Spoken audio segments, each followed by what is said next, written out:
Hello and welcome everyone. I'm so glad that we are meeting again in this video of flow of control. Today we are going to cover while loops under looping and iterative construct.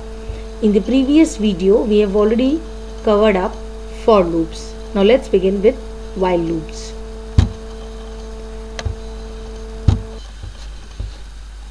While loop is a kind of conditional loop, as we have learned earlier that the while loop will get repeated and the instructions inside the body will get executed again and again till the condition is true. Once the condition becomes false, it comes out of the loop.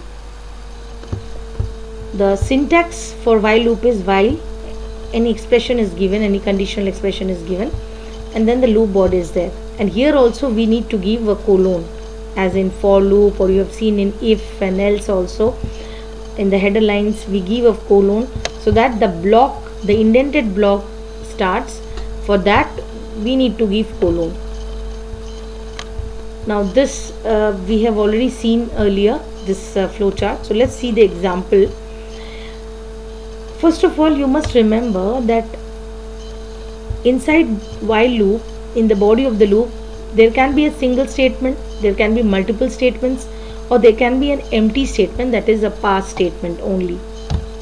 Well, a while loop consists of basically three main features. That is, first, initialization of the index variable, the variable which helps in moving the loop.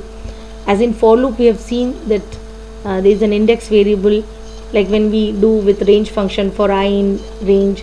So in the same way, here I is the index variable which we have taken and initialized it with 1 while, and then we need to give the condition. So this is the next part, that is a condition statement, and a colon is there. And then if the condition is true, it comes inside the body of the loop. So inside the body of the loop, whatever manipulation you want to do, whatever operations you want to do, you do. But at the last there must be some updation statement, that is the variable must change its value, otherwise the loop might become an infinite loop. Let's see some program codes on while loop. So suppose we want to print from 1 to 10. Then initialize the index variable with I is equal to 1 while. We'll start the while and then the condition is there, I less than equal to 10. So this is the condition, colon, and then 1 is less than equal to 10, the condition becomes true.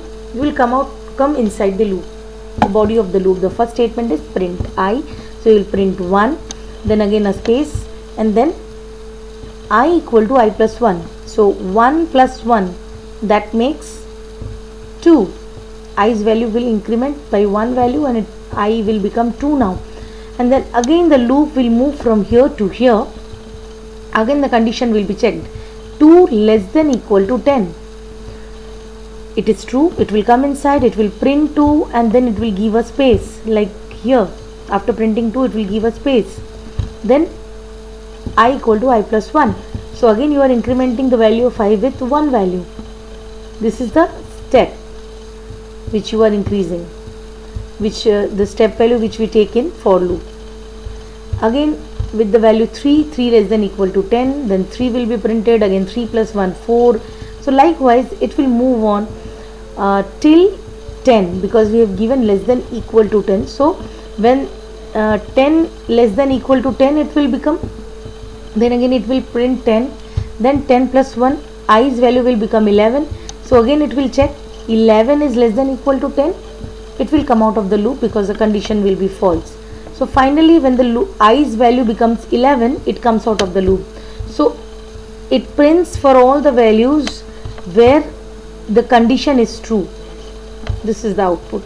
Similarly, if you want to print alternate series, like if you want to give a step value I plus 2, so we are initializing it with 1 and then condition.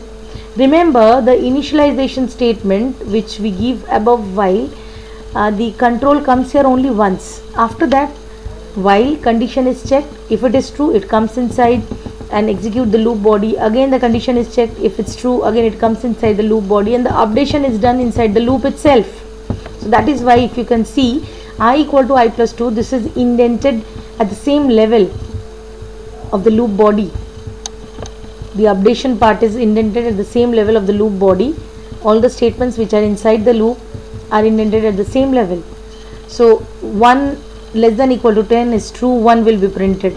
Then again 1 plus 2, that is 3.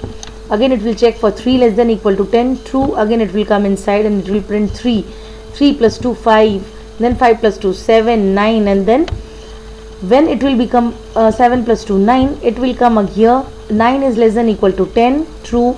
It will print 9 and it will again give a space. Then it will come here. 9 plus 2, I will become 11 now. Now again when it comes here, 11 less than equal to 10, that makes it false. So when it makes it false, the condition is false, it comes out of the loop and then it prints thank you. Now this print statement is outside the body of while loop.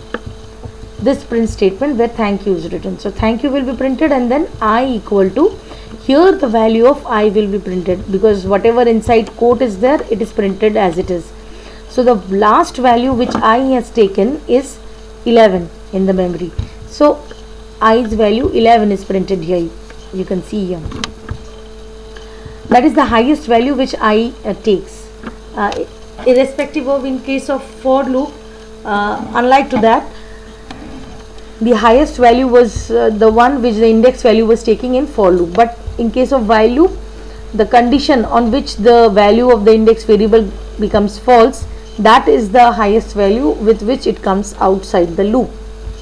Now again another series, a reverse series. So you start from 10 and the condition, you just change the condition.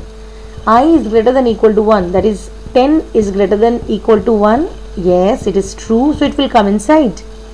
It will print 10, it will give a space, then I minus equal to 1. You know this augmented assignment, that is I equal to I minus 1, the shorthand notation. Here I have shown you in the comment. So 10 minus 1, that makes the value of I as 9.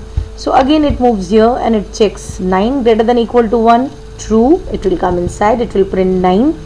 Again 9 minus 1, that makes I as 8. Again it will come to the condition 8 greater than equal to 1, true. So likewise it will print 8, 7, 6, 5, 4, 3, 2, and then when it will become 2 minus 1, 1. So it will again check 1 is greater than equal to 1. 1 is not greater than, but it is equal to 1. So true, it will come inside, it will print 1. Then again a space will be there and then 1 minus 1, that makes the value of I as 0. So 0 greater than equal to 1, that makes it false. So when it is false, it will come out of the loop. So since there is no statement after this while loop, so the program will stop there. So see here the output. In the same way, here reverse series, but the step value we have changed with I equal to I minus 3. So 10 minus 7, minus 3, 7, minus 3, 4, and then minus 3, 1. And then when the condition becomes false, it comes out of the loop. So now I hope since you've learned for loop as well as while loop, this is the work which I am giving you for practice. Print all these series first, starting from 1 to n. Take a number n from the user and print the series till n. So for I in range, n plus 1 you will do, so that it starts from 1 and it prints till n if you give the range n plus 1. Using for loop you can do, using while loop you have to do both, and these are the different small series I have given. So make small code for each. So I hope now you are well acquainted with for loop as well as while loop. So practice and write in the comment box if you have any problem. Thank you very much. Take care. Bye bye.